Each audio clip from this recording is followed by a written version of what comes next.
Hello friends, welcome back to నైజ వంటలండి. Just కప్పు గోధుమ పిండితో ఇక్కడ చూస్తున్నారు కదా, చాలా ఈజీగా చేసుకునే 2 మినిట్స్ బ్రేక్ఫాస్ట్. చాలా ఈజీ ప్రాసెస్ అనమాట. మనకేంటంటే ఒక్కొక్కసారి మనకు చపాతీ చేయడానికి టైం అనేది సరిపోదు, డో ప్రిపేర్ చేసుకోవాలి. సో చాలా ప్రాసెస్ ఉంటుంది కాబట్టి ఇలా మీరు చేసుకున్నారనుకోండి, చపాతీ కంటే మంచి రుచిగా ఉంటుంది. సో ముందుగా మనం ఇక్కడ మిక్సీ జార్లోకి కప్పు గోధుమ పిండి నేను తీసుకున్నాను. ఇందులో వచ్చేసి కొంచెం సాల్ట్ తీసుకోవాలి. ఇందులోనే వాటర్ వచ్చేసి కప్పు, ఏ కప్పుతో అయితే మనం గోధుమ పిండి తీసుకున్నా అదే కప్పుతో వాటర్ తీసుకోవాలి. మంచిగా ఇక్కడ గ్రైండ్ చేసుకోవాలి. మెత్తగా గ్రైండ్ చేసుకున్న తర్వాత నేను మిక్సింగ్ బౌల్లోకి తీసేసుకున్నాను. సో కొంచెం వాటర్ కూడా యాడ్ చేసుకోవాలి. కన్సిస్టెన్సీ కరెక్ట్గా ఉండాలన్నమాట.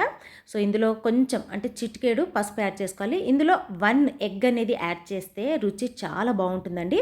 మనకి చపాతీ ఏ విధంగా అయితే ఉంటుందో అదే టేస్ట్ అనేది వస్తుంది.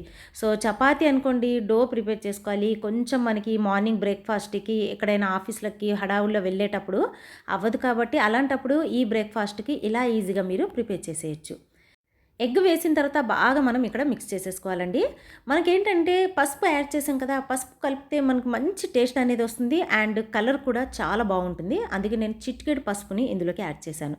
సో కన్సిస్టెన్సీ నేను చూపించాను కదండి, ఇదే విధంగా ఉండాలి. మరీ ఎక్కువగా పల్చగా ఉంటే మనకు కరెక్ట్గా ఇది రాదనమాట. సో ఇప్పుడు పెనం మీద నేను ఈ విధంగా వేసేస్తున్నాను. ఈ ప్యాన్ మీద జస్ట్ మనం ఇలా వేసిన తర్వాత కొంచెం ఇలా రొటేట్ చేస్తూ ఉండాలి, అంతే అండి. ఇప్పుడు ఏం చేయాలంటే మీడియం ఫ్లేమ్ మీద పెట్టేసి కొంచెం ఆయిల్ పైన ఈ విధంగా యాడ్ చేసేసుకోవాలి. చెప్పాను కదండి, చపాతీ కంటే చాలా రుచిగా ఉంటుంది. సో చూడండి, ఇక్కడ కలర్ కాస్త చేంజ్ అయింది కదా, ఎందుకంటే మనం కాస్త పసుపు యాడ్ చేసాం కాబట్టి. సో కొంచెం ఒకవైపు ఫ్రై అయిపోయిన తర్వాత ఇంకోవైపు కూడా ఫ్రై చేసేసుకోవాలి. ఇక్కడ కూడా కొంచెం దీని మీద ఆయిల్ని యాడ్ చేసేసుకోవాలి. ఈ విధంగా చేసేసుకుంటే 2 మినిట్స్లో, జస్ట్ 2 మినిట్స్లో బ్రేక్ఫాస్ట్ అనేది ఈజీగా రెడీ అయిపోతుంది. లేదనుకోండి, మనకి ఎవరైనా సడన్గా చుట్టాలు ఇంటికి వచ్చినప్పుడు వాళ్ళకి ఏదైనా స్నాక్స్ ఇవ్వాలనుకున్నా మనం ఇలా ప్రిపేర్ చేసి ఇచ్చేయచ్చు అనమాట.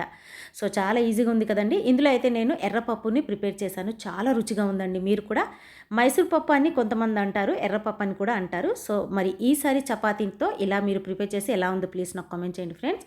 అండ్ ఈ వీడియో నచ్చినట్లయితే లైక్ చేసి సబ్స్క్రైబ్ చేయడం మాత్రం అస్సలు మర్చిపోకండి.